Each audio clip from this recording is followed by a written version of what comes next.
Buenos días.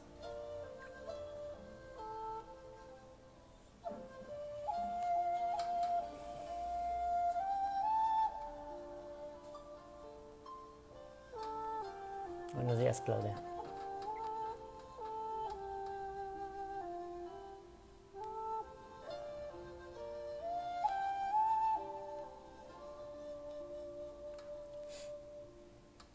Buenos días, Patricia. Saludos a Chetumal.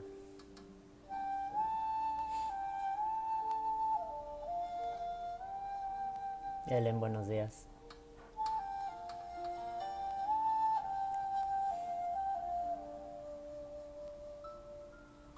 Buen día, Marcos.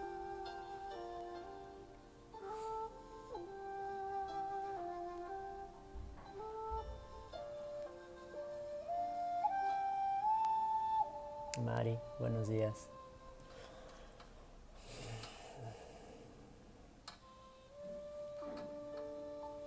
Vamos a esperar un poquito más a que más personas puedan conseguirse conectar.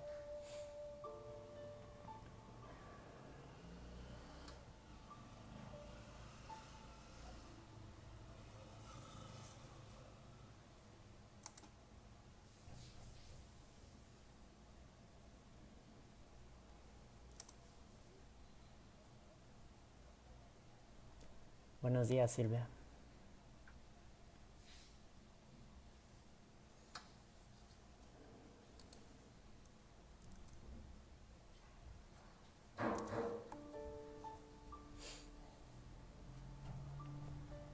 Vamos a guardar un minuto más y comenzamos.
Vamos entonces a dar inicio. Eh, Quisiéramos comenzar esta clase 11 con la siguiente oración que fue psicografiada por Chico, y el espíritu es nuestra hermana Mei Mei. Se llama No pierdas tu fe. No pierdas tu fe entre las sombras del mundo. Aún te presentes con pies sangrando, sigue enfrente, irguiéndote por luz celeste encima de ti mismo. Cree y trabaja, esfuérzate en el bien y espera con paciencia. Todo pasa y todo se renueva en la tierra, pero lo que viene del cielo permanecerá. De todos los infelices, los más desdichados son los que pierden la confianza en Dios y en sí mismos, porque el mayor infortunio es sufrir la privación de la fe y proseguir viviendo. Eleva, pues, tu cabeza y camina, lucha y sirve, aprende y crece. Brilla la alborada después de la noche. Hoy es posible que la tempestad te atormente el corazón y perturbe tus ideales, aguijoneándote con la aflicción o amenazándote con la muerte. No te olvides, sin embargo, de que mañana será otro día. Con esta sintonía con nuestra hermana Mei Mei y con nuestro hermano Chico, vamos a cerrar nuestros ojos y vamos a enlazarnos en comunión, en oración, agradeciendo al Maestro Jesús por la oportunidad que nos da de tener un día más de vida, de poder ver la luz del sol, de poder escuchar, caminar, agradecer de que tenemos un hogar, el alimento, una familia y la oportunidad de aprender sobre nosotros mismos, sobre nuestro Padre. Vamos a agradecer también por todos los momentos de desafíos, por todos los momentos de crecimiento que hemos tenido hasta ahora y por la oportunidad que nos han dado de esclarecernos y consolarnos en los momentos de aflicción, en los momentos de desafío, en los momentos de dificultad. Siempre pidiendo al Maestro Jesús que nos llene nuestros corazones de fe en nosotros mismos y de fe en Dios, en que todo lo que acontece en nuestra vida y en el mundo tiene una razón de ser. Sigamos adelante para que podamos continuar ayudándonos unos a los otros, para que consigamos amar, perdonar y servir, y que este curso pueda ser esclarecedor para todos y cada uno de los hermanos encarnados y desencarnados que ya se encuentran aquí presentes. Que así sea.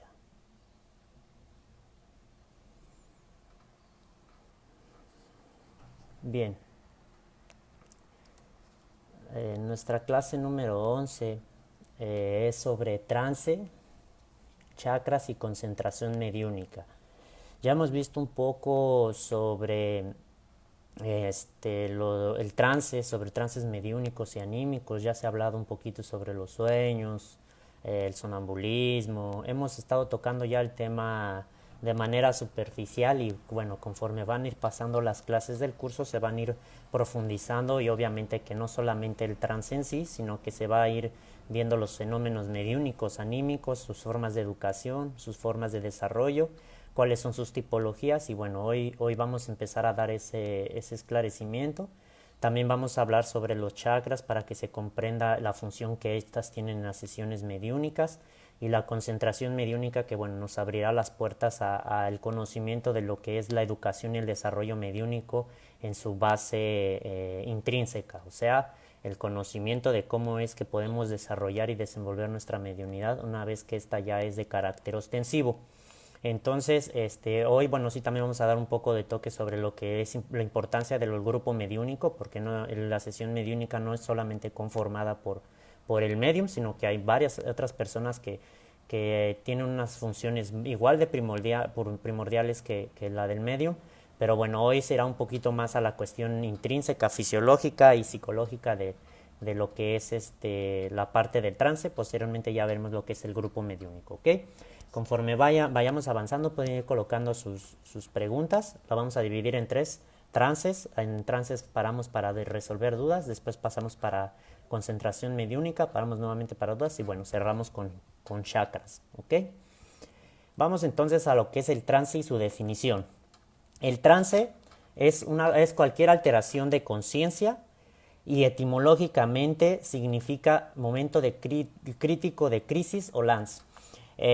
Como el trance surge también en cuestiones de patología, principalmente en lo que fue lo llamado como la histeria, en lo que fue el siglo XIX, siglo XX, pues el estado de trance hasta cierto punto tuvo una etimología de crisis o de que surgía en momentos mórbidos, por decirlo así.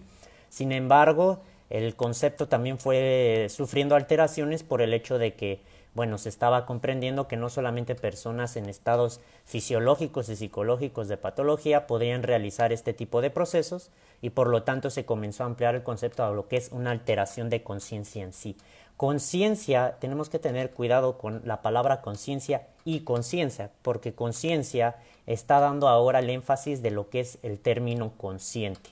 Como veremos más adelante, utilizaremos un poco esa división que a veces es tripartita, a veces es dual, pero bueno, en esta ocasión la vamos a hacer dual, en la cual se muestra como consciente todo aquello que se encuentra uno en el estado de vigilia por medio del uso de los sentidos y que fisiológicamente se encuentra en lo que es el córtex cerebral, ¿no? El córtex cerebral, con todos sus lóbulos, pues hace uso de las partes de los sentidos para poder comunicarse, para poder interactuar con su realidad.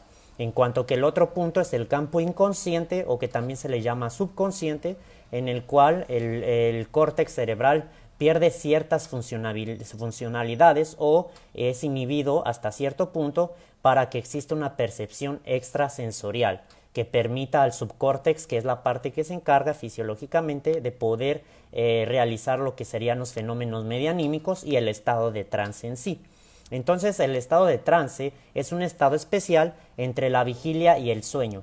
De alguna forma abre las puertas de la subconsciencia e inconsciencia. Puede ser entendido también como un estado de baja tensión psíquica con el estrechamiento del campo del consciente y disociación. Es importante que se entienda que investigadores como Frederick Myers, Gustav Geley, Piaget, el mismo Charles Richter y muchas otras personas como Bauer, Freud y el mismo Jung mencionaban que no era que se inhibía totalmente al consciente. A pesar de que la persona, el subject o el percipiente regresaba al consciente, muchas veces no recordando lo que había hablado o lo que había pasado en el momento de trance, no significaba que el consciente no pudiese identificar más adelante o obviamente en una memoria integral lo que había acontecido. Entonces no existe esa desviación total de lo que es el consciente, porque si no, los trastornos de múltiples personalidades o bipolaridad basados en fenómenos anímicos o mediúnicos podrían ser considerados de que el medium no tiene control total o no tiene ni siquiera noción de lo que ha hecho durante esa comunicación. Y Kardec, en el libro de los mediums, también nos menciona que no existe en sí la posesión total, sino que existe el proceso de subyugación en el cual el medium puede sí perder ciertas funcionalidades motoras y hasta mismo psíquicas, pero él también tiene capacidad consciente de saber de lo que está pasando. Asimismo, mediums que eran considerados como inconscientes y que mismo Kardec mencionaba que existían mediums inconscientes, no quería decir que no tuviera que pasar primeramente una interpenetración psíquica entre el medium y el espíritu para que existiese la comunicación. Si bien la inconsciencia se puede dar a que al momento en el que regresa al consciente no recuerda, existió una comunicación subconsciente entre los dos espíritus para que se pudiera realmente realizar la comunicación. Es por eso que por muy inconsciente que el medium sea, se puede educar y desarrollar su mediunidad. ¿Okay? Luego otra definición es: el estado de trance no significa la supresión, pero sí la interiorización de la conciencia.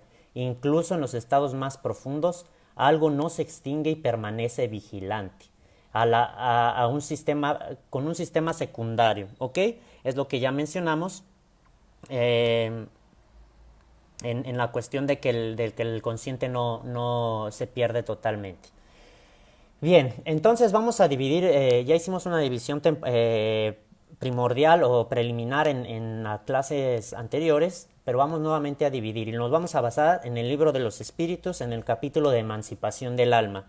En ese capítulo de emancipación del alma, Kardec va mencionando que existen diversas formas de desprendimiento psíquico y obviamente de desdoblamiento espiritual. O sea, cuando hablamos de que existe un espíritu, un cuerpo periespiritual y un cuerpo somático, estamos hablando de lo que sería una constitución fisiológica del ser. Pero cuando hablamos de la cuestión psíquica, estamos hablando que existe esa división entre consciente e inconsciente cuando se está hablando de que es un espíritu encarnado.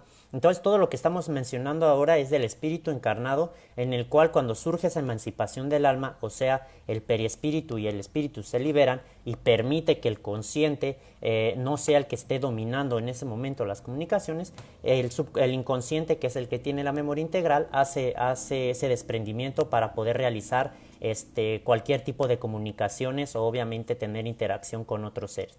Entonces el desprendimiento leve es lo que se puede mencionar como un trance superficial y el desprendimiento profundo es lo que uno llama como trance profundo.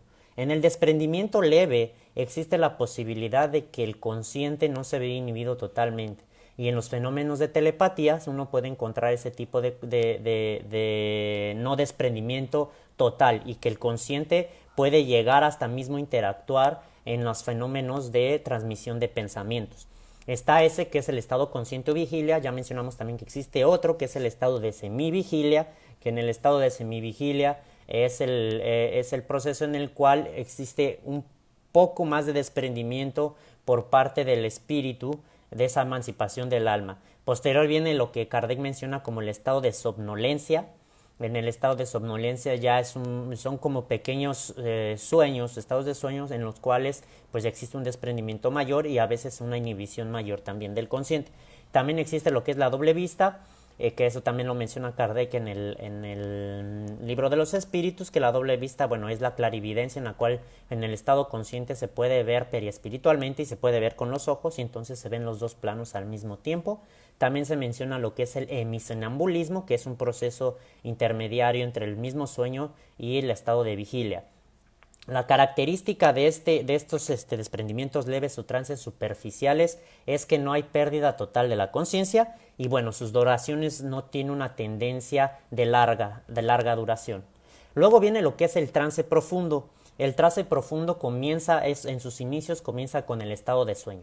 El estado de sueño es el que normalmente todos realizamos cuando uno descansa y existe ese desprendimiento y es claro que como se inhiben todos los sentidos, pues permite el desprendimiento total, total en el sentido de que el cuerpo periespiritual y el espíritu pueden utilizar lo que sería el subconsciente y bueno, las percepciones extrasensoriales. Está el estado de sonambulismo, que el estado de sonambulismo es mucho más adiestrado que el sueño, porque en el sueño, pues bueno, no existe una comunicación por el hecho de que el espíritu está dormido, pero en el estado de sonambulismo permite que existan comunicaciones. Ya se habló anteriormente de cuáles son los tipos de sonambulismos en la clase número 9, entonces no vamos a dar un énfasis sobre esto.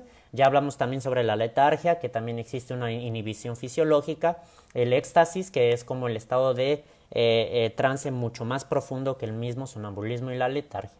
Y luego, bueno, en este se caracteriza que existe una total pérdida de la conciencia. ¿Por qué digo total entre comillas? Porque ya se platicó que a pesar de que no se recuerde todo, existe una influencia de ese subconsciente para el consciente una vez que el espíritu regresa totalmente al cuerpo, se podría decir. Y bueno, existe una mayor durabilidad en comparación con los superficiales, con los trances superficiales. Bien, entonces ya con esta división nos vamos a otra que es otra categoría que son las formas del trance. Las formas del trance se dividen en tres principalmente: el aideico, el pasivo y el activo. El aideico se considera como una anomalía psíquica que se caracteriza por la completa ausencia de ideas o de procesos idiáticos. Especie de confusión mental, no caracteriza el fenómeno medianímico, es considerado trance porque revela un estado alterado de conciencia. En este aideico, que tiene su esencia de raíz en la palabra, es sin ideas. Entonces esto quiere decir que son estados mórbidos en los cuales el espíritu parece que no está pensando. O sea, por lo tanto no se emite ningún tipo de pensamientos y por lo tanto los fenómenos medianímicos no pueden ser considerados en esta categoría por el hecho de que el fenómeno, para que pueda ser considerado medianímico, es que debe existir una comunicación que viene ya sea del plano espiritual, o sea, de hermanos desencarnados o de hermanos encarnados con percepciones extrasensoriales, o sea, ya haciendo uso de la transmisión del pensamiento, y que posteriormente el medium o subject termina comunicando este mensaje que se transmitió psíquicamente. Entonces, como en este caso aideico no hay ideas, por lo tanto no puede ser considerado un fenómeno medianímico. Normalmente esta forma de trance pues puede ser considerada patológica y el ejemplo más claro pues es la letargia. ¿Okay? Viene lo que es el estado de formas pasivas. El estado de formas pasivas es un estado psicofisiológico en que el paciente queda en la más completa pasividad, atendiendo a las sugerencias buenas o malas de los espíritus o del magnetizador encarnado. Y aquí lo que tenemos que entender es que en el estado pasivo también puede ser una cuestión totalmente anímica propia del percipiente subject o medium, como le queramos llamar. ¿Por qué? Porque cuando uno está, por ejemplo, en los casos de histeria que Frederick Myers estudió, el mismo estado mórbido psicológico de este caso de la medium era tan fuerte que se daba el trastorno de múltiples personalidades. O sea, ¿qué acontecía? Que la medium era a veces reemplazada por una personalidad secundaria, que dicha personalidad secundaria era parte de su subconsciente, o sea, la persona no se identificaba, esta personalidad secundaria no se identificaba como un espíritu diferente o no se mostraba con características diferentes, simplemente tomaba el control porque era una parte más completa de la memoria y por lo tanto empezaba a interactuar con la realidad, desplazando a lo que sería lo que podemos llamar del ego y el consciente, ¿no? De la parte consciente.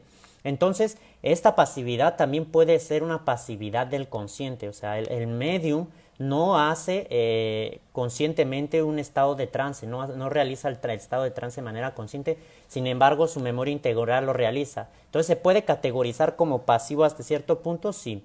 Otro que ya colocaron, que ya mencionamos aquí, pues es el realizado ya sea por espíritus obsesores o por espíritus superiores que hacen uso del medium a pesar de que él no esté educado. Y otro, bueno, también se menciona de personas, otro anímico es de personas encarnadas que por medio de la sugestión, por medio del hipnosis y por medio del magnetismo pueden realizar que se dé un estado hipnótico. Entre los casos y los ejemplos más destacados son los del barón de Dupotet, que bueno, era él conociendo la doctrina del magnetismo animal de Frank Anton Mesmer, conseguía llevar a procesos hipnóticos a los pacientes y bueno, realizar hasta mismo autocuras. ¿Por qué? Porque permitía que la persona entrase en ese percipiente, entrase en estado de trance y él mismo hablase qué tipo de medicamentos o qué tipo de tratamientos debería de recibir a esa enfermedad que el cuerpo fisiológico del subject tenía. Luego viene lo que es la forma del trance activo, que es el estado psicofisiológico en que el medium queda en actitud más o menos activa, con conocimiento de lo que pasa a su alrededor y tomando pequeñas precauciones para la buena consecución del fenómeno. En de aquí es donde se encaja lo que estamos buscando estudiar a fondo en este curso de mediunidad, que es el trance activo. ¿Por qué? Porque en el trance activo el percipiente tiene conocimiento de que puede llegar a estados de trances profundos o semiprofundos, conscientes o semiconscientes, y por lo tanto conforme ella o él va entrenando poco a poco ese estado, va consiguiendo que las comunicaciones medianímicas se den de una manera más completa.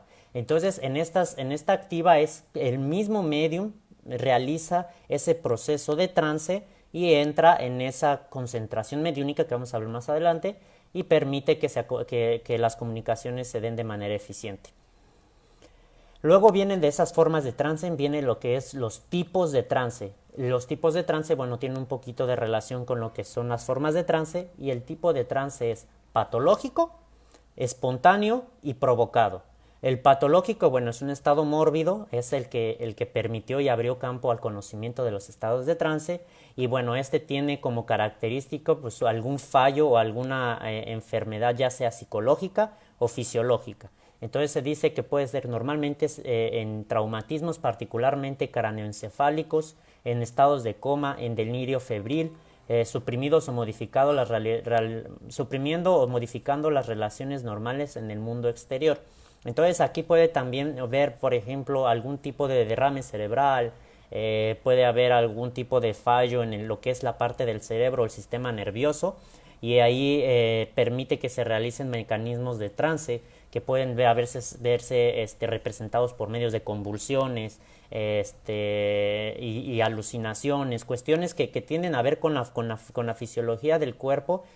Pueden realizar estos pequeños estados de trance. Obviamente los psicológicos ya mencionamos a lo que es lo que se mencionaba en épocas anteriores como histeria, lo que son los trastornos neuróticos, que también pueden derivar de lo que es un estado de trance mórbido. Luego viene lo que es el espontáneo, el trance espontáneo. El trance espontáneo, también denominado trance hipnótico, surge con naturalidad y no deriva de enfermedades. A diferencia del otro, que es influenciado por ese estado patológico, el espontáneo es aquel que la mediunidad ya está de manera ostensiva, que a veces realiza esa mediunidad o ese trance espontáneo por el hecho de que, bueno, se tiene esa capacidad de hacer esa emancipación del alma, como decía Kardec. Y bueno, a ejemplo se tiene, por ejemplo, en el libro de Diversidad de los Carismas, escrito por Herminio Miranda, en el cual la medium Regina en sus inicios no se daba cuenta de que incorporaba espíritus y que, bueno, ellos hablaban por medio de ella, o a veces ella hacía viajes por medio de sus encarnaciones, y vivía las encarnaciones anteriores sin poder dar una coherencia a la presente encarnación. Esos son mecanismos espontáneos. Luego viene lo que es el provocado, también denominado trance mediúnico, provocado externa o internamente. Este provocado, bueno, es el que seguimos mencionando, que es el que es realizar que el trance se dé, ya sea por medio del magnetismo, por medio de la sugestión, por medio de la hipnosis o por medio de la propia concentración mediúnica y entrenamiento del medio. Después de que ya comprendimos esto, vamos un poquito a dar lo que es el conocimiento de la parte psíquica y fisiológica de la comprensión del estado de trance. Bien, entonces vayamos a la división. Como ya mencionamos, existe una dualidad o tripartita. Tanto Freud como Carl Gustav Jung dividían a la psique en consciente, preconsciente o inconsciente individual e inconsciente colectivo o inconsciente. Esas tripartitas, a mi punto de vista, es la mejor forma de dividir la psique. Sin embargo, para no meternos tanto en estos asuntos, vamos solamente a utilizar dos, ¿ok? Que es el consciente y el inconsciente. El consciente, es importante que se entienda que la psique no se circunscribe al cerebro, hace uso de él para poderse representar en lo que es el mundo material, en su estado tridimensional y en su espacialidad lineal, o sea, pasado, presente y futuro. Sin embargo, la psique puede continuar con sus mecanismos fuera del propio organismo físico. ¿Qué es lo que tiene el característico del consciente? Que el consciente hace uso de los sentidos para poder almacenar, para poder comunicarse y para poder realizar ese almacenamiento y retransmisión de la información. Entonces el consciente hace uso de lo que es la parte más sensitiva del cerebro, que ya mencionamos que es el córtex cerebral, con sus lóbulos temporales, frontales. Todos esos lóbulos hacen que el consciente pueda interactuar de una manera eficiente cuando uno está en el cuerpo somático. Más adelante hablaremos, haciendo uso del libro de Alquimia de la Mente de Herminio Miranda, sobre la importancia de los hemisferios. Sin embargo, ahorita vamos a enfocarnos totalmente en lo que es el consciente y el inconsciente.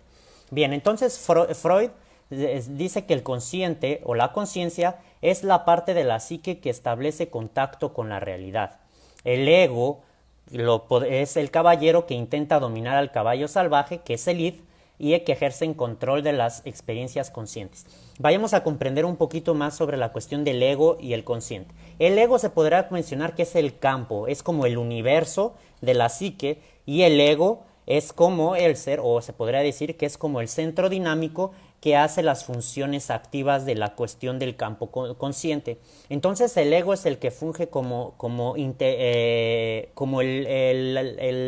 agente activo entre las comunicaciones. Entonces el consciente y el ego forman parte de uno mismo, en cuanto uno es el campo que almacena, otro es el que interactúa. Luego Carl Gustav Jung define: conciencia es el inicio de la individuación. Aparece al inicio de la vida y va transformándose en el transcurso de ella.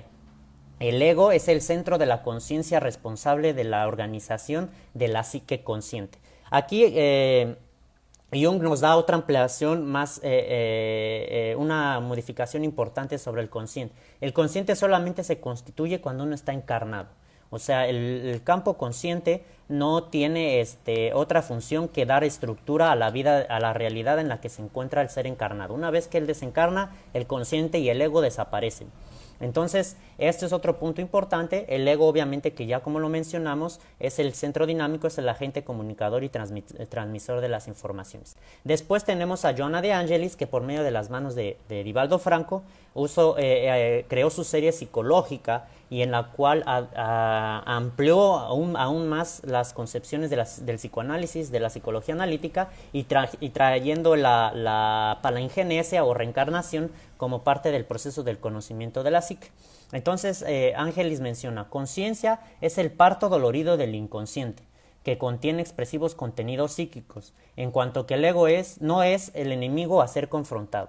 Él sirve para sobrevivir a la realidad. Aquí lo que hace Angelis es soltar un poquito la importancia del consciente, y dice: es un parto del inconsciente. O sea, Simplemente se crea en el momento en el que, igual que el niño nace o el bebé nace, el consciente también lo hace. Y el ego, bueno, muchas veces se ha mencionado que es un mecanismo negativo de nuestra propia psique. Cuando no es así, el ego tiene una importancia que es poder darle coherencia a nuestra realidad, podernos comunicar de manera adecuada con este nuevo entorno en el cual nosotros interactuamos. Entonces ahí Johanna de Angelis le quita un poquito ese negativo que se tiene sobre el ego. Es tu ego actuando. No, pues el ego tiene una parte importante que representa un papel indispensable para nuestro crecimiento evolutivo intelecto-moral. Luego viene lo que es el inconsciente. El inconsciente es lo que Freud llama de tierra primitiva y salvaje, el suelo donde se origina la psique, el lugar de las pulsiones psíquicas. Y ahí existe otro centro dinámico que se asemeja del consciente al ego. Existe el superego, lo que él decía como superego, que es como el juez, es aquel que está rigiendo de manera moral y ética lo que el ego realiza, o muchas veces también controla los pulsos de Lilith, que es como la sombra de Jung.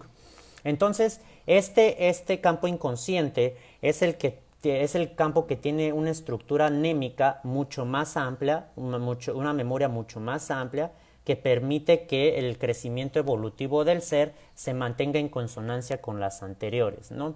Esta cuestión es investigada, el inconsciente y el consciente en su manera fisiológica en el cerebro, ha sido estudiada tanto por Jaime Servino como por, ya hablamos de Frederick Myers, como Gustav Gelley y otros grandes científicos que hablan sobre la importancia del subconsciente en la parte subcortical. En la parte subcortical existen ciertas partes que rodean a lo que se llama el ojo de Horus. El ojo de Horus es la glándula pineal, que la glándula pineal, como se sabe, es el que ha permitido las comunicaciones trascendentales del ser con el plano espiritual, y entonces ese subcórtex cerebral es el que permite que existan las comunicaciones de manera subconsciente, o como se menciona en la metapsíquica o la parapsicología, extrasensorial.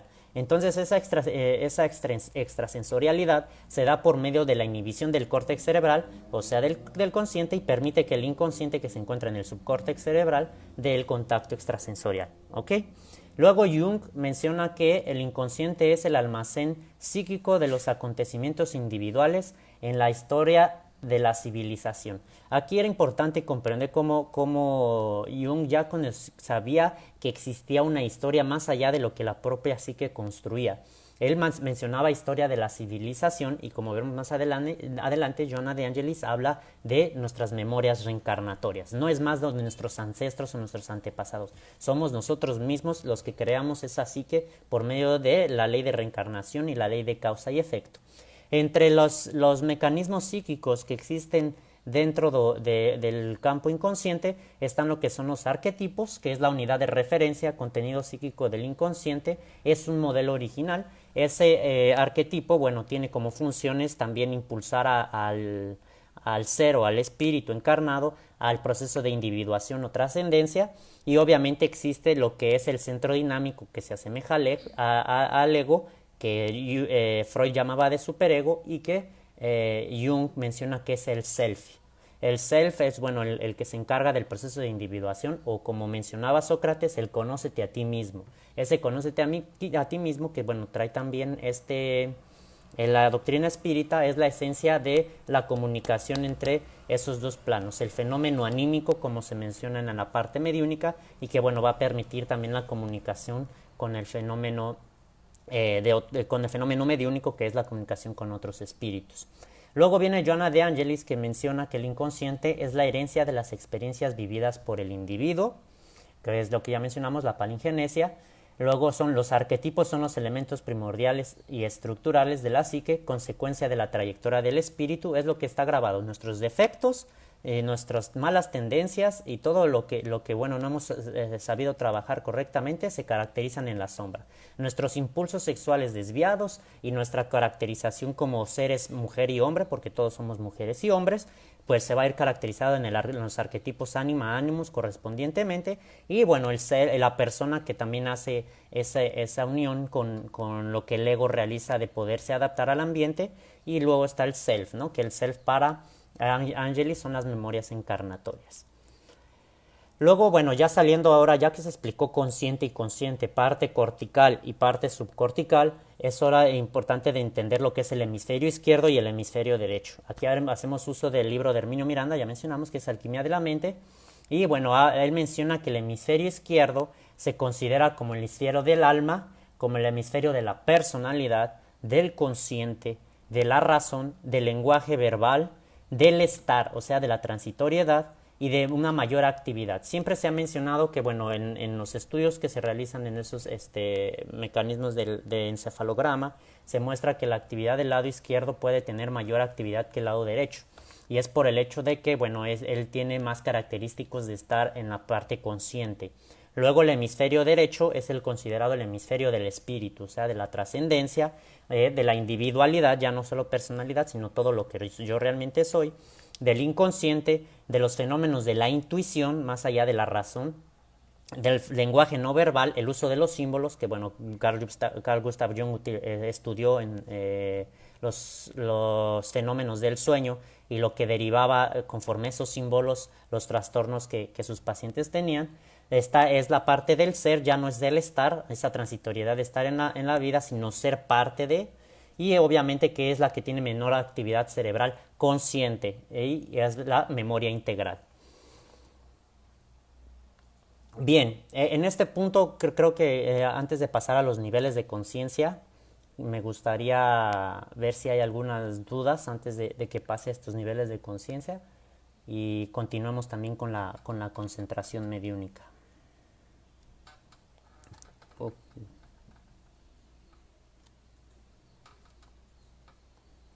no puedo bajarle aquí. Creo que no hay dudas. Aquí.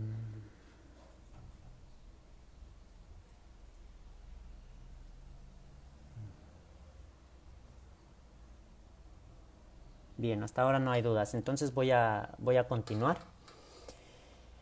En las partes, dentro de la psicología transpersonal, eh, existe un mecanismo que se llama los niveles de conciencia. En este momento vamos a mencionar los niveles de conciencia establecidos por el biomédico inglés Robert de Ropp, que nos va a ayudar a comprender un poco sobre los niveles trascendentales en que la concentración mediúnica nos puede ayudar pues a progresar, ¿no? A buscar ese proceso de individuación. Es importante que se entienda que, bueno, estos tipos de conceptos y constructos muchas veces no son considerados la palingenesia en la transmigración de las almas, así como el proceso de individuación de Jung no menciona que puede ser realizado en una sola encarnación. Nosotros, bueno, como doctrina espírita y tomando en cuenta la serie psicológica de Jonah de Angelis, ampliamos el concepto de que ese proceso de individuación es la transmigración de almas incesante que estamos realizando para poder individuarnos, para poder conocernos a nosotros mismos y crecer intelecto-moralmente. Entonces, ahí lo que vamos a mencionar aquí vamos a intentar llevarlo un poco a la amplitud espírita. Sin embargo, el constructo científico pues no da una consideración total sobre esto. Entonces existen 5 niveles de conciencia: lo que es la conciencia de sueños sin sueños, la conciencia de sueños con sueños, la conciencia de sueños despierto, la trascendencia del yo y la conciencia cósmica. En la conciencia de sueños sin sueños es la vida totalmente consciente, o sea, el ser se encuentra totalmente inmerso en lo que la vida le representa, en sus representaciones sensoriales. El ser, bueno, normalmente está dedicado a las cuestiones fisiológicas y lo que es las prácticas del hedonismo, ¿no? Comer, dormir y reproducirse. Normalmente los seres que se encuentran en este tipo de etapa, pues su trance mediúnico es un poco inhibido, no se da por el hecho de que no existe en él un mecanismo consciente de querer realizar esa conexión subconsciente o inconsciente consciente. Luego viene lo que es la conciencia de sueños con sueños, que ahí comienza la fuerza, o lo que menciona de Rob como aumento de la fuerza onírica, que esto quiere decir que ya existe una cierta comunicación entre el córtex y subcórtex, entre los mismos hemisferios, y empieza un poco a aumentar lo que serían los mecanismos medianímicos, o sea, la profundización de la mente más allá de lo que el consciente le dice. Luego viene lo que es la conciencia de sueños despiertos, que es una identificación real de la trascendentalidad, o sea, de la inmortalidad del alma. Ya se comienza a tener una conciencia sobre pues que existe algo más allá de lo que la materia nos muestra, y es claro que las conexiones psíquicas comienzan a aumentar hasta el punto en que, bueno, la mediunidad puede comenzar a ser de carácter ostensivo. Después viene lo que es la trascendencia del yo, que la trascendencia del yo es el proceso de individuación de Carl Gustav Jung, que es la unión psíquica entre el ego y el self, que permite obviamente la comprensión de su totalidad, ¿no? Y aquí, bueno, es claro que cuando se tiene una conciencia, una trascendencia, pues se puede tener una mayor comunicación entre los planos por el hecho de que, bueno, se están comprendiendo. Y por último viene lo que es la conciencia cósmica, que es la comprensión del universo más allá del principio de individualidad, que eso que ya no soy más individual y me integro a lo que es la conciencia cósmica, o como Cristo le decía, yo y mi Padre somos uno. Entonces esa es la cuestión de los niveles de conciencia. Aquí la pregunta de Patricia del hemisferio de hecho es el espiritual. Se menciona que lo que menciona Herminio Miranda es, bueno, primero uno tiene que tener cuidado porque cuando existen las personas que son zurdas o que escriben con el lado izquierdo, a veces los mecanismos hemisféricos modifican sus funciones. Entonces, la actividad cerebral, basándose en la actividad cerebral, puede darse el característico de que como el hemisferio derecho produce menos sus neurotransmisores o sus actividades bioquímicas son menores al del hemisferio izquierdo, es porque cuando uno está despierto, normalmente ese hemisferio no trabaja tan a fondo como el izquierdo. Entonces Herminio está explicando esta cuestión de que el trabajo que existe dentro del cerebro es menor a comparación del izquierdo, lo que podría dar el énfasis de que el hemisferio derecho pues tiene un característico más de ayudar a los sustentos trascendentales y a almacenar y mantener los archivos némicos que son derivados de la trascendencia. Ahora, no vi un estudio aún sobre la cuestión de si se hace un encefalograma a persona que está durmiendo para ver si la actividad del hemisferio derecho modifica en comparación con el izquierdo cuando se está en estado de vigilia, que eso podría también dar un poquito más de ampliación al conocimiento de si el hemisferio derecho realmente se ven recibidas más emanaciones que son de cuestión trascendental, porque como ya mencionamos, la psique y el cerebro son totalmente diferentes. El cerebro solamente es un instrumento, es un caballo, en cuanto que la psique es el caballero. Entonces, si el caballero no está arriba del caballo, el caballo no va a hacer nada. Pero si la psique del lado izquierdo, el caballero, disculpa, es el que puede dar el control de este caballo.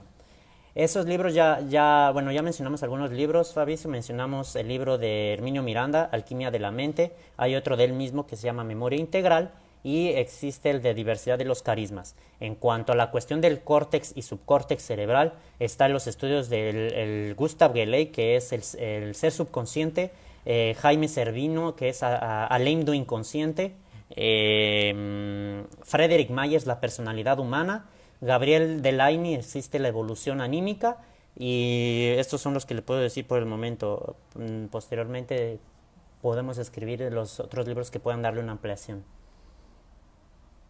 De los niveles de conciencia, el de Joanna de Angelis, Espejos del alma y Reflexindo alma, habla sobre los niveles de conciencia. Hay obras también de Deepak Chopra y de Joy Dispenza que hablan sobre esta cuestión de los niveles de conciencia. Y existe otro autor que no estoy recordando ahora el nombre, que también habla sobre los niveles. Existe, si usted buscan en Google académico, hay varias investigaciones tanto americanas como latinas y brasileñas sobre los niveles de conciencia y bueno, el nivel de trascendencia. Bien, entonces para cerrar esta parte del trance, vamos a darle la importancia que el trance tiene en su carácter individual, en su carácter científico y en su carácter mediúnico. En la parte del individuo, lo que ayuda al trance es la conexión entre la parte de vigilia y la parte del sueño. O sea, nos ayuda a conectarnos con nuestro yo profundo. En los estados de trance nos dan esa oportunidad de ir abriendo el campo al conocimiento de lo que realmente somos, no solamente como materia ni como espíritus en una parte encarnatoria, sino como algo más allá. Luego viene obviamente que es la ampliación de las capacidades psíquicas, porque el estado de trance lo que permite es el famoso sexto sentido, que es la capacidad extrasensorial. Y como bien sabemos, la capacidad extrasensorial no proviene de los sentidos, es por eso que se dice extrasensorial. Y esa extrasensorial, como vamos a ver más adelante, proviene de lo que es el periespíritu. Cuando un clarividente ve un espíritu sin carne, no está viendo por medio de los ojos, está viendo por medio del periespíritu. Y Kardec mencionaba eso en el libro de Emancipación del Alma, de que esto se comprobaba por el hecho de que cuando el medium cerraba los ojos, seguía viendo al espíritu. Entonces, eso es importante. El sexto sentido no proviene del organismo, a pesar de que Kardec mencionaba que era una facultad orgánica. Pero Kardec mencionaba que la mediunidad es una facultad orgánica en el sentido de que el periespíritu también forma parte del organismo.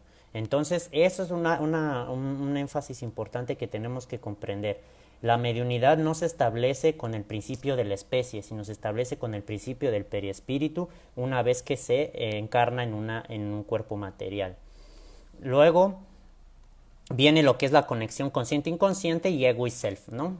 Y el inicio de la jornada de individuación o niveles de conciencia. Entonces el estado de trance es la puerta que uno abre al conocimiento de sí mismo y obviamente a su proceso de interiorización.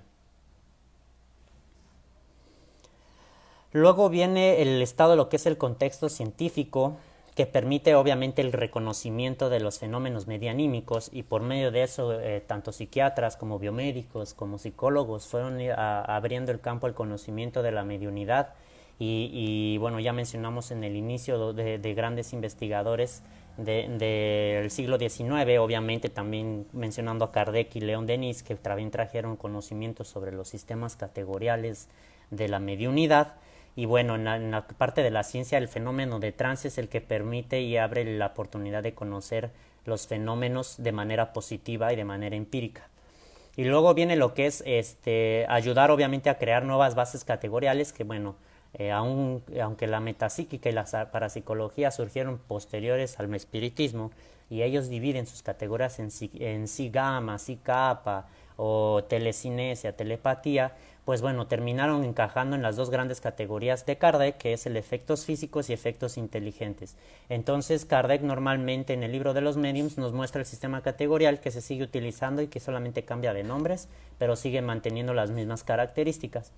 Luego viene lo que es el contexto mediúnico. Pues en el contexto mediúnico, que es el que bueno estamos intentando esclarecer, permite las diferentes mediunidades, conocer las diferentes mediunidades, así como su grado de extensividad y sus grados de profundidad, y obviamente nos va a ayudar a lo que es la educación y desenvolvimiento de la mediunidad, que como mencionamos, que a pesar de que no es esta parte, este curso no tiene parte teórica, tiene una parte práctica, tiene la parte teórica, que es esto de comprender los niveles del trance, los tipos de trance, las formas en las que se pueden dar el trance y cómo comenzar a controlarlos y qué es lo que acontece cuando uno está en un proceso de trance. Luego viene lo que es la concentración mediúnica, ¿ok? Vamos entonces a hablar sobre este primer inicio de lo que es el desarrollo y la educación mediúnica. La concentración mediúnica es el primer paso para la comprensión y educación de nuestra propia mediunidad. La concentración mediúnica en sí se utiliza por mecanismos como la meditación, obviamente como el equilibrio psicoafectivo del medium. En las sesiones mediúnicas los hermanos espirituales siempre nos mencionan: un trabajador no puede trabajar cuando no está listo a lo que se va a realizar, a la actividad. Es como si llevo un albañil que tiene roto una pierna y quiere cargar peso. Es difícil que el albañil consiga realizar su trabajo de manera eficiente cuando tiene una lesión tan importante como es una fractura. De la misma situación, el medium que no se educa, el medium que no aprende, pues es claro que llega al trabajo pues con ese grado de lo que se llama mediunismo. El mediunismo, obviamente que como comprendemos que la mediunidad ha surgido a lo largo de los milenios y que no es algo que la doctrina espírita o la psicología, la metapsíquica trae, sino que es un fenómeno que acontece desde que el ser existe como ser, pues es claro que a veces se tiene una postura mística, mágica, cósmica, que a veces no se le da una explicación racional. Y cuando no se le da una explicación racional, pues uno puede caer en ciertos mecanismos de alucinación, de imaginación, que tanto los científicos espíritas y no espíritas enfatizaban sobre la cuestión de que el medium tenía que entrenarse, ¿no?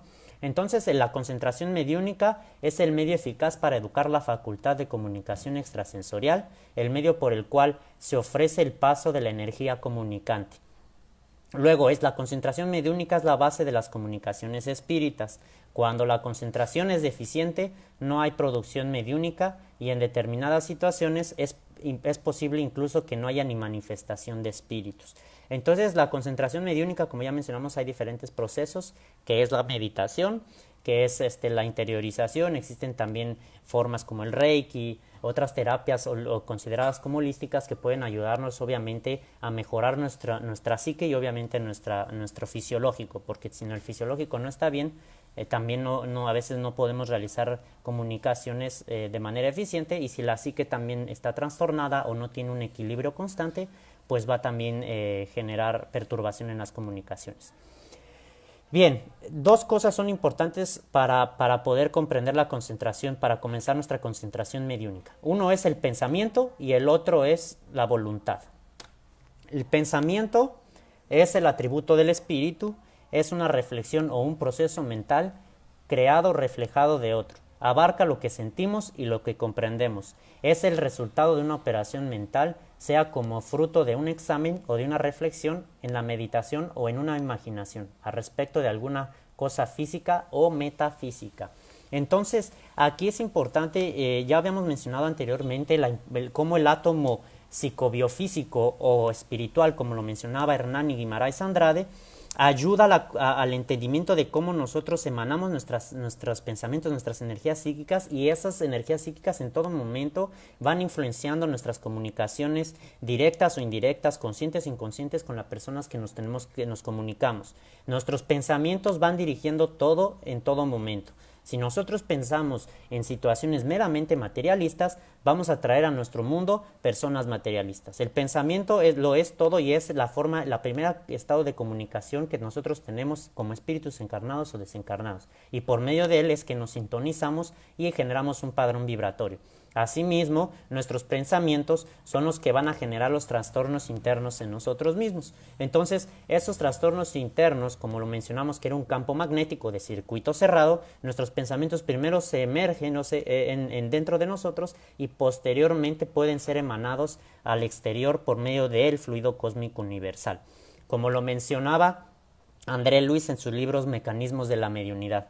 Cuando la persona piensa, emite una especie de materia sutil radiante, muy viva y con gran poder de plasticidad. Es materia en que las leyes de formación de las cargas magnéticas o de los sistemas atómicos prevalecen bajo nuevo sentido, componiendo el maravilloso mar de energía sutil en que todos nos hallamos sumergidos y en el cual comprendemos elementos que trascienden el sistema periódico de los elementos químicos conocidos en el mundo. Luego es que entendemos que por medio del pensamiento es que surgen las comunicaciones, como mencionamos, los fenómenos de psicofonía, psicografía, clarividencia. Todos los fenómenos que se llaman caracterizados medianímicos proceden de un mismo fenómeno, que es el fenómeno de transmisión o utilización del pensamiento para la comunicación posteriormente sensorial. Porque, como mencionamos, el cerebro y el consciente no es quien se comunica, es el inconsciente y el self o el desprendimiento, desdoblamiento, quien realiza la comunicación para después transmitirla y comunicarla por medio de los sentidos. En este caso el más educado, ya sea clareaudiencia con el oído, clarividencia con el ojo, psicofonía por medio de los chakras que ahorita vamos a mencionar. Entonces esto es importante. Si nosotros no educamos el pensamiento, pues es claro que nuestros pensamientos no nos van a ayudar a nuestra concentración mediúnica. Si somos personas muy aceleradas, estresadas constantemente, pues es claro que cuando llegamos a una sesión mediúnica e intentamos dar una comunicación, pues nuestros pensamientos están volando, están en todo momento dirigiendo. Joy Dispenza menciona que 70,000 pensamientos son realizados por día, y de esos 70,000%, 90% son de situaciones pasadas. Si nosotros no conseguimos controlar esta cuestión de nuestros pensamientos que vienen del pasado, pues va a seguir pasando primeramente en nuestro futuro, y obviamente que también van a perturbar las sesiones mediúnicas, porque estamos estableciendo una ligación armónica o desarmónica con nuestros pensamientos. Entonces, por eso el pensamiento es la base esencial, inicial, de la concentración mediúnica para poder tranquilizar. La meditación, a pesar de que a veces uno diga, no, es que cuando medito no consigo dejar de pensar, mínimo se está siendo consciente de que se está pensando. Y cuando uno está consciente de que se está pensando, pues puede comenzar a inhibir la cantidad de pensamientos que se están emanando. Y eso permite que se relaje y permitamos, por ejemplo, que otros pensamientos externos pues consigan a enlazarse con nuestra propia psique y comenzar a dar comunicaciones más eficientes. Lao Tzu decía lo siguiente: vigile sus pensamientos porque se tornan palabras, vigile sus palabras porque se tornan acciones, vigile sus acciones porque se tornan hábitos, vigile hábitos porque se tornan su carácter, vigile su carácter porque se torna su destino. Entonces el pensamiento es el punto inicial en toda cuestión de trance o de fenómeno mediúnico. Luego viene el segundo mecanismo, que es igual de importante que el pensamiento, que es la voluntad. La voluntad es, como menciona Emmanuel en su libro Pensamiento y Vida, psicografiado por Chico Javier, que es: todo se disloca y renueva bajo los principios de interdependencia y repercusión. El reflejo esboza la emotividad plasma la idea determina la actitud y la palabra que comanda las acciones. La voluntad es la gerencia esclarecida y vigilante, gobernando todos los sectores de la acción mental. Para considerar su importancia, basta recordar que ella es el timón de todos los tipos de fuerza incorporados a nuestro conocimiento.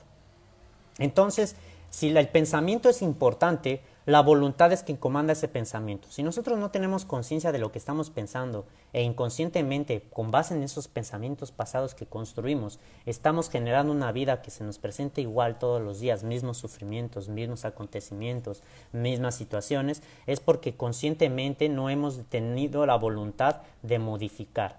Si bien existe el famoso determinismo o el destino, ese destino, como menciona la doctrina espírita, no es más que consecuencia de las voluntades anteriores. Entonces, si no queremos que se repita en un futuro lo que estamos sufriendo hoy, pues empecemos a trabajar con voluntad sobre nuestros pensamientos y sobre la forma en la que los tenemos que cambiar.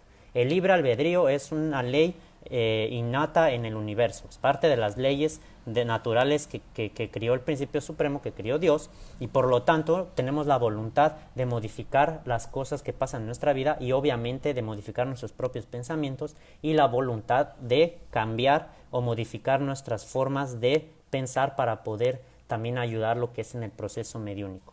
Aquí se explica: en una reunión mediúnica es necesario desarrollar el control de la emisión mental de sus participantes por medio de la acción disciplinada de la voluntad. En el caso contrario, la reunión pierde las características que le son propias de funcionar como un todo armónico, en la que las personas vibran en unísono, en torno de un mismo propósito. Esto es importante porque ya no solamente se está hablando del percipiente, se está hablando del grupo mediúnico en sí. Si no existe una armonía entre el grupo mediúnico, es muy difícil que se den comunicaciones eficientes o que muchas veces nosotros encarnados ayudemos a los desencarnados a la resolución correspondiente de lo que es la sesión mediúnica. La espiritualidad nos menciona y nos constantemente nos dice: oren y vigilen, ¿por qué? Porque infelizmente nosotros encarnados somos los que deturpamos mucho la comunicación mediúnica. ¿Por qué? Porque existe cuestiones de celos entre los participantes, unos se caen bien, otros no, Eso va generando conflictos entre los mismos, entre los mismos encarnados. Luego también existe la cuestión estresante de la vida diaria que cada uno de los participantes tiene, y ahí llegan a las sesiones mediúnicas con preocupaciones o desequilibrios psicológicos, y eso también no ayuda a ese ecosistema psíquico en el cual se debe de crear, pues obviamente, una armonía. Y si esa armonía no se crea, el medium a veces puede ir de una manera también desequilibrada por parte de los encarnados, a pesar de que en el centro espírita, los hermanos desencarnados trabajen para la limpieza psíquica del centro. Sin embargo, pues nosotros somos los que terminamos no influenciando de manera correcta la sesión mediúnica. En las sesiones mediúnicas que he tenido oportunidades de participar, el coordinador nos menciona, a veces terminamos haciendo un atendimiento de las propias personas que están aquí adentro. ¿Por qué? Porque vienen en la misma situación de aquellos que nosotros queremos atender. Entonces es importante el pensamiento y la voluntad y modificación de los pensamientos, porque nosotros somos simples medios, y si no somos buenos medios para poder transmitir una comunicación, pues es claro que nosotros no estamos ayudando de la mejor manera. Y es lo que mencionaba Chico, yo solamente soy un lápiz que la espiritualidad usa para poder llevar el esclarecimiento y el consuelo necesario para los demás. Y de esa forma nosotros también tenemos que trabajar para ir disminuyendo nuestros propios intereses y nuestros propios errores, nuestros propios defectos, para que como mediums, como doctrinadores, como pasistas o como participantes de una sesión mediúnica podamos ayudar a ese ecosistema que se basa en pensamiento y voluntad. La concentración mediúnica solo es posible cuando el medium aprende a controlar sus emanaciones mentales y a administrar sus emociones, a partir del momento en que entra en sintonía con entidades espirituales. Hemos mencionado anteriormente que cuando el medium inicia su desarrollo y educación mediúnica, él atrae a sí espíritus que se le asemejan, o aquellos hermanos que no han conseguido no perdonarlo, o que están en procesos obsesivos debido a esos vicios, sea alcohol, sexo desvariado, sea cualquier tipo de vicio. Y entonces el medium trae ese tipo de espíritus a los cuales él se liga psíquicamente. En cuanto más el medium se concentra y más su espíritu va consiguiendo hacer frente a sus errores, a sus defectos, a sus formas de pensar, y obviamente da un equilibrio psíquico y fisiológico, va consiguiendo lo que se podría llamar de plasticidad periespiritual. Esa plasticidad periespiritual va a ir ampliando que la capacidad del medium pueda llevar a comunicaciones de otro tipo de espíritus. Vayamos a lo que es la parte de la voluntad y el pensamiento en representación. Ya hablamos que el pensamiento es una energía psíquica que a final de cuentas es materia, como onda mental, como mencionaba André Luis. Sin embargo, vamos a darle un poco de materialidad a la situación de cómo es que estas se representan, primeramente internamente, y después vamos a poder hablar sobre las cuestiones de emanación a exteriorización, como mencionaba Gustav Galey. Pietro Ubaldi, en su libro La Grande Síntesis, nos hace esta inferencia que nos va a ayudar un poco al esclarecimiento. Desde las formaciones espirituales simples, como la mónada, hasta la creación del espíritu, conciencia individual, surgen una serie de formaciones más complejas y compuestas, tal como acontece con los elementos químicos. El principio inteligente, como menciona la doctrina espírita, comienza desde sus inicios en la materia animada. Sin embargo, en la materia inanimada, que son los minerales, lo que es la parte inteligente se podría llamar como materia inconsciente, que Rupert Sheldrake en su libro Ciencia sin dogmas menciona que esa materia, aunque sea muy inconsciente, tiene un cierto grado de inteligencia. Ese grado de inteligencia es manera autómata, no da una racionalización sobre las cuestiones, no da una percepción tan amplia. Sin embargo, existe un principio inteligente. Ese principio inteligente que va plasmándose también en lo que es lo que va a ser el periespíritu, va creando lo que es un psicosoma que se da por medio de ese fluido o energía periespiritual, que en los minerales va adquiriendo formas geométricas y que va ayudando a la sustentación de eso que va a ser el periespíritu. Posteriormente viene lo que es la parte del mundo vegetal. En el mundo vegetal, obviamente que ese principio inteligente comienza a adquirir un poco más de esa inteligencia, ya no siendo tan inconsciente o autómata. Existen los procesos de respiración y nutrición por medio del sol y por medio de diferentes mecanismos que la planta va haciendo y va evolucionando. Posteriormente viene lo que es el plano animal, que en el plano animal el desenvolvimiento es aún mayor por el desarrollo de los órganos. El perispíritu va adquiriendo una inteligencia, una memoria biológica aún mayor y va permitiendo que el instinto como inteligencia rudimental comienza a desarrollarse para cuando venga el plan nominal. En el plan nominal ya es cuando uno tiene lo que es la conciencia individual, que es lo que menciona Pietro Ubaldi, que en esa conciencia individual pues ya existe lo que es la razón y el sentimiento, más allá de lo que el instinto puede generarnos. Podemos ver a veces antes en animales como leones, elefantes, que ya existe cierto grado de sentimentalidad y cierto grado de inteligencia racional, por decirlo así. Entonces, nuestros pensamientos, el pensamiento, la psique, no solamente se basa en el ser material, sino que también esa inteligencia va desde los mecanismos primarios de la evolución de las especies y del planeta en sí. Entonces, este mecanismo, cuando ya se crea en la conciencia individual, como menciona Kardec, terminan siendo tres grandes cuerpos, que ahorita los vamos a subdividir. Los tres grandes cuerpos son el cuerpo físico o cuerpo somático, que es el que nos ayuda a la percepción por medio de los sentidos, el cuerpo psicosomático o periespíritu, que nos ayuda a la comprensión extrasensorial y a la perenidad de nuestro espíritu, y obviamente que es el espíritu, que el espíritu es el que piensa, el que siente y el que decide. Entonces, con base en esto, vamos a ir entendiendo cómo el pensamiento y la voluntad va reflejándose en esos cuerpos conforme nuestras propias energías van emanándose y generándose.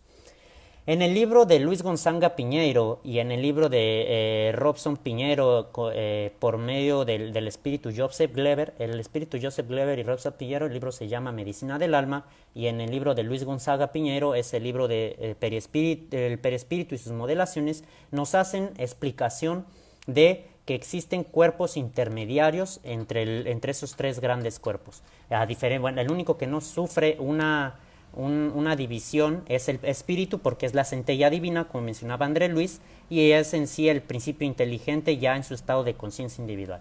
El cuerpo somático está dividido en dos.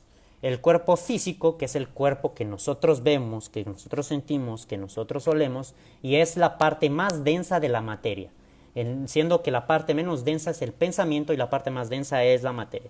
Después a este cuerpo denso, este cuerpo físico, le asemeja a otro que se le llama el duplo etérico. El duplo etérico es el cuerpo enérgico, vitalizado, es donde se da el principio vital, el fluido vital, y el cual se asemeja totalmente al cuerpo denso. Este forma parte del cuerpo material o del cuerpo somático. Cuando nosotros estamos en estado de encarnado, estos dos cuerpos no forman parte de nosotros, pero cuando estamos encarnados, estos dos cuerpos constituyen al ser encarnado.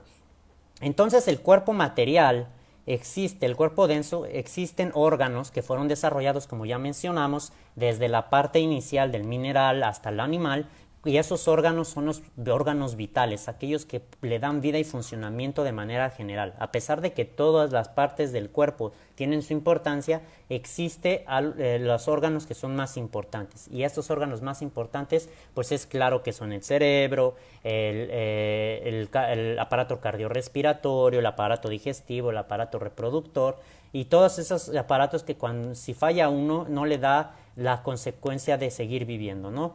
El duplo etérico, al ser una copia de este cuerpo somático, pues tiene lo que se denomina campos de fuerza o campos enérgicos. Por ejemplo, esos campos enérgicos, que ahorita vamos a hablar que los chakras vienen de otro cuerpo, esos campos enérgicos pues obviamente que están muy ligados a las funciones de los órganos vitales. Si yo, por ejemplo, decido beber cerveza, vamos a suponer que decido beber 10, 20, 30 cervezas. Entonces mi hígado comienza a trabajar de más. ¿Por qué? Porque está recibiendo algo que en sí es tóxico, ¿no? Que en sus excesos es tóxico. Y entonces ese movimiento del hígado va a generar enérgicamente una aceleración en mi duplo etérico. Entonces mi duplo etérico va a también generar a largo plazo una resonancia en lo que sería el cuerpo periespiritual. El cuerpo periespiritual como ya lo mencionamos que es el perispíritu que Kardec menciona, también tiene dos subdivisiones. Las dos subdivisiones es el cuerpo astral o cuerpo periespiritual, que es el que se imanta al duplo etérico y al cuerpo físico y le da el característico de alma, o sea, el que le da la independencia de espíritu-alma. Este también tiene lo que son los famosos chakras o plexos. Entonces, esos chakras o plexos, cuando el duplo etérico, como ya mencionamos, debido al estado etílico, estado alcohólico en el que yo le estoy manteniendo mi cuerpo físico, puede plasmar también la perturbación en el chakra específico. Entonces, ese chakra específico pues va a tener también esas variaciones, y esto quiere decir que el chakra pues ya está mostrando pues ciertas variaciones no armónicas en comparación con, obviamente, con aquellos que no beben, o por ejemplo con también el exceso de comida, o con el cigarro, o con la drogadicción. Entonces, estos cuerpos, que es el cuerpo periespiritual, en el cuerpo periespiritual, que este sí forma parte del periespíritu, están los chakras. Lo que es el duplo etérico es el cuerpo donde se tienen los centros de fuerza o centros enérgicos, y el cuerpo físico es donde se tienen los órganos vitales. Todos tienen esa consonancia. Así como existe la parte del cerebro en la parte física, existe un centro de fuerza, centro enérgico, que se basa en las modificaciones bioquímicas de los neurotransmisores, así como el chakra o plexo frontal va a tener en el perispíritu su influencia. A pesar de que se dio en el cuerpo somático la influencia de que el alcohol llegase a mi cuerpo, fue mi propia voluntad de beber quien me derivó a que mi cuerpo somático se deturpase. Entonces, la voluntad aquí se va viendo y se va reflejando físicamente de manera exógena, endógena, o de manera endógena, exógena. Porque también cuando tengo, por ejemplo, pensamientos de odio y resentimiento, mi espíritu no sabe perdonar. Y mi espíritu, como no sabe perdonar, lo va emitiendo a el chakra correspondiente, que ahorita vamos a mencionar cuáles son. Ese chakra correspondiente de resentimiento se va dirigido a lo que es el chakra gástrico. Ahí el chakra gástrico, pues obviamente el periespíritu en ese chakra gástrico lo va a asemejar a lo que es el centro de fuerza en el duplo etérico, y en el duplo etérico va a generar en el cuerpo físico, ya sea por ejemplo úlceras, ya sea gastritis, por el hecho de que mi pensamiento o mi voluntad no están en consonancia con una armonía. Entonces se va entendiendo ese mecanismo físico que era psíquico y que ahora es físico. O sea, existe siempre esa relación dual que en ningún momento fue dicotómica. Entonces, estos cuerpos periespíritu, duplo etérico y cuerpo físico, tiene otro cuerpo más interior que se llama el cuerpo mental, y a lo que Hernani Guimarães Andrade hablaba como sí átomos. Los sí átomos, ese sí átomos es el cuerpo que nunca se va a separar del espíritu. Este es el que recubre de manera, en algún sentido material, al espíritu en todo momento. El periespíritu o cuerpo astral también se mantiene casi en todo momento, salvo casos excepcionales en los cuales la desconstitución del periespíritu sufrió tanta variación que precisa de una reconstrucción, por decirlo así, y el espíritu se mantiene en el cuerpo mental. Entonces, estos cuerpos nos va ayudando a comprender cómo existe la variación y cómo es que en el proceso mediúnico va a acontecer también las conexiones que existen en las comunicaciones medianímicas. Otro punto importante que aquí es digno de estudiar, de profundizar, en este momento, bueno, este de aquí que estoy mencionando va a ser un esbozo, un entendimiento hasta cierto punto personal, porque no he podido encontrar un poco más a fondo la cuestión del aura. El aura no es igual que el duplo etérico, y tampoco es igual que el periespíritu. El aura ahí, por lo que he humildemente comprendido, tiene diferentes variaciones. El aura es comprobado por medio de las fotos Kirlian. Hay otro el matrimonio Kirlian creó una foto que cuando uno fotografía se veía ese aura. No recuerdo cuál es el otro instrumento que se utiliza para el reconocimiento del aura. El aura está dividida por dos. Está dividida en aura interna y aura externa.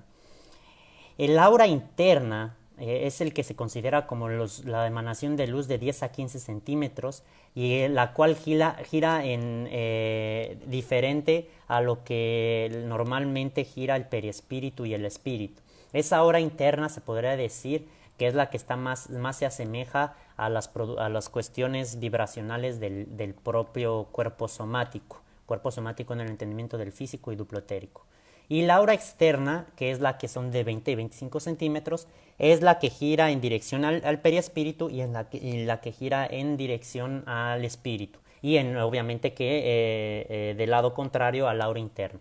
Cuando nuestra aura externa tiene una capacidad de sensibilidad mayor, permite que todas las percepciones extrasensoriales que se dan, o sea, esas energías psíquicas que están emanando en el cosmos, se consigan recibir en esa aura externa, y esa aura externa representa para el periespíritu las energías psíquicas. Entonces esa aura externa es la que permite la comunicación con el exterior, y una vez que consigue, obviamente cuando estamos hablando cuando el espíritu encarnado no está emancipado, ¿no? Porque en la clarividencia telepática pues sí existe esa que el espíritu se traslada. Más cuando se recibe esa comunicación, cuando yo estoy en el cuerpo somático, el aura externa es quien da esa primera comunicación y que manda el periespíritu. El periespíritu a su vez le da una retransmisión a lo que es el duplo etérico y al cuerpo somático, y se transmite en el sentido más educado, que sería obviamente visión, clareaudiencia, como ya se mencionó. Esta cuestión del aura es una hipótesis que ya obviamente ya se tienen varias investigaciones, pero en las cuales no he podido sustentarla de manera espírita. Entonces mantengamos esto como una hipótesis, una idea, y bueno, para que también estudiemos al momento en el que el aura, perispíritu y duplo etérico son diferentes, y que no se debe colocar como contexto similar. Voy aquí a pasar a las preguntas antes de ya cerrar con la parte de chakras.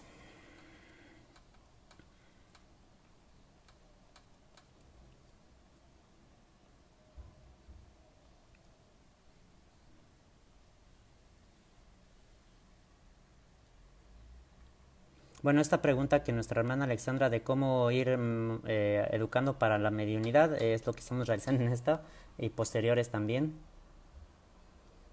Las clases de mediunidad acontecen todos los domingos a las 9 de la mañana, hermano. Entonces esa hermana Alexandra, esa de la mediunidad ostensible, es lo que estamos mencionando ahorita.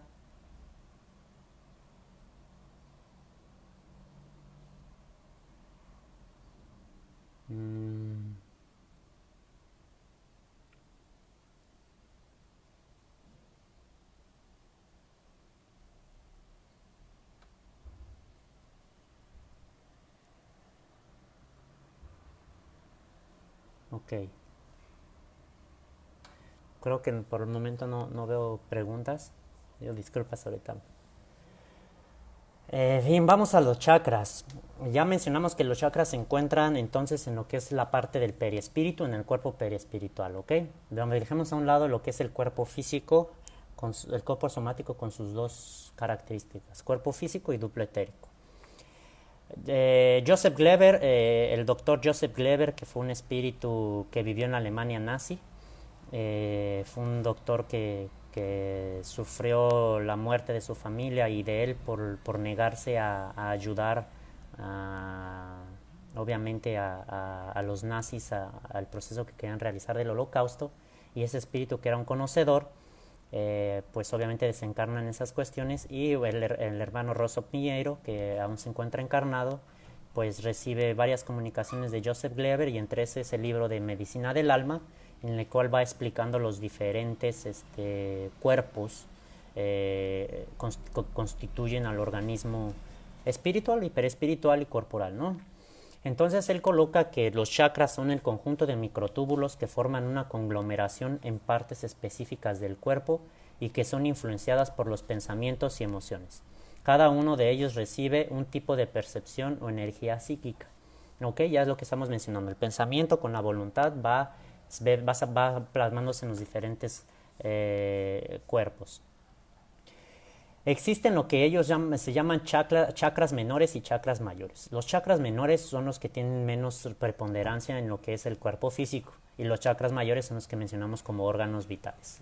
Los chakras menores, por ejemplo, más importantes se podría decir los que están en las manos, que son como los círculos que tenemos aquí, y obviamente que son los que permiten la emanación de la energía en el pase magnético, en el pase espiritual, que ya lo mencionamos, y obviamente que, bueno, ahorita no es el sentido que le queremos dar. Luego, los chakras entonces se ven en el perispíritu, en el duplo etérico son las fuerzas y centros de fuerza o enérgicos, y en el cuerpo material en los órganos vitales. El chakra coronario, que es el que se encuentra aquí arriba, que son las funciones psicológicas, cerebrales y espirituales. Es aquel que nos conecta con la trascendencia, con la psique cósmica, con Dios, y obviamente es el proveedor de los recursos electromagnéticos. Luego viene lo que es el chakra frontal, que es el que administra el sistema nervioso y en donde se encuentra el famoso cordón de plata, ¿no? El cordón de plata que en el espiritismo se llama, que es el que va imantando al espíritu hasta que él se desencarna y deja su cuerpo somático, el cordón de plata se desconstruye. El chakra frontal es el más importante en las sesiones mediúnicas. ¿Por qué? Porque como ya mencionamos que antes de que se comunique por psicofonía, por clareaudiencia, sea cual sea el tipo de mediunidad, y por aún sea una mediunidad inconsciente, siempre habrá una interpenetración psíquica entre los periespíritus del desencarnado y del encarnado.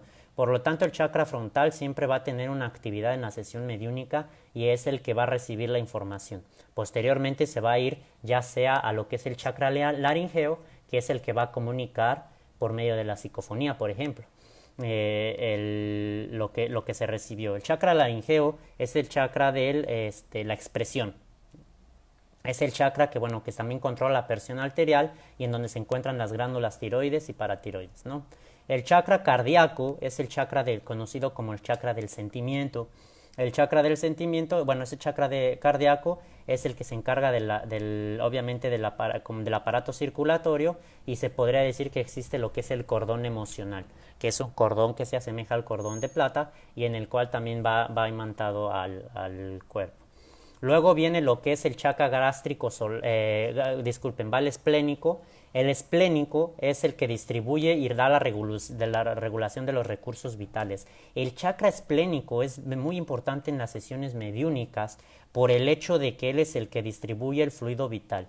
Y cuando se dan sesiones de desobsesión y tratamiento espiritual, es claro que los espíritus vienen con una profunda perturbación periespiritual. A veces tienen hasta un duplo etérico, una semejanza de duplo etérico por el hecho de su enlace con el mundo material, y por lo tanto el chakra esplénico es el que puede dar y donar energías a los espíritus que necesitan tratamiento, así como ayudan a que uno mantenga su equilibrio periespiritual del duplo etérico y del cuerpo físico. Luego viene lo que es el chakra gástrico solar, que también que es el que puede mencionarse como el chakra de la emoción. El chakra gástrico solar es el que da la regulación del metabolismo y de la digestión. Y bueno, por último se mantiene lo que es el chakra genésico, que es el que nos conecta con la madre tierra, por decirlo así, y es el que nos permite obviamente las formas de elevación de amor y creatividad, y es la captación de las energías venideras de las partes minerales de la materia, por decirlo así. Bien, entonces lo que mencionamos es que existe una dependencia del chakra en el que se comunica. Primero el medium va a ir desarrollando la mejor forma de comunicarse. Y ahí con base en eso, pues el chakra es el que va a tener la cierta relevancia. Siempre he mencionado que el chakra frontal es el que va a tener el contacto primario con la comunicación y la interpenetración psíquica, como lo mencionaba Herculano Pires. Entonces el chakra, cuando recibe una influencia exterior, lo recibe y obviamente que lo va modificando. A veces cuando no es consciente esa mediunidad, obviamente que puede generar procesos obsesivos en los cuales espíritus ajenos al nuestro pueden perturbar nuestros chakras constantemente y obviamente generar deterioros fisiológicos y psicológicos en nuestro espíritu. Eso obviamente que conforme se va haciendo la concentración mediúnica, la meditación, el estudio y obviamente en esos momentos de estado de trance uno va a ir mejorando también, como las terapias de pases magnéticos, agua fluidificada, Reiki, también pueden ir ayudando a ese equilibrio y de lo que es nuestro cuerpo fisiológico en todos sus sentidos. Entonces los chakras pues es la forma en la que uno emana sus pensamientos y voluntades, así como recibe pensamientos y voluntades de otros espíritus. Es lo que sería la parte del curso eh, número 11, la clase 11. Este, espero que haya sido esclarecedor. Voy a ver si que, por lo que veo, no he estado aquí observando, no hay dudas. Ok, aquí se está hablando sobre la cantidad de 7 a 9. Sí, siempre hay variaciones, obviamente que se juntan cierta cantidad de chakras a veces para darle un poco más de síntesis. Ya hablamos que existen chakras mayores, chakras menores, a veces se juntan dos chakras menores y forman un chakra mayor. Son cuestiones de más de síntesis, más pedagógicas que de no querer mencionarlos. Existen varios chakras mayores y varios chakras menores. Entonces, lo importante es reconocer que, bueno, que se plasman a semejanza entre el cuerpo físico, el duplo etérico y el cuerpo periespiritual. ¿Ok? Creo que, bueno, por hoy podemos dar por cerrada la clase. Sí, creo que no hay más comentarios. Y bueno, entonces los esperamos el próximo domingo. El jueves tenemos curso de básico de espiritismo. También ahí se está esclareciendo de manera filosófica la doctrina espírita. También los invitamos para que también tengan mayor conocimiento y hacerlo. Cualquier duda estamos a sus órdenes. Mucha paz.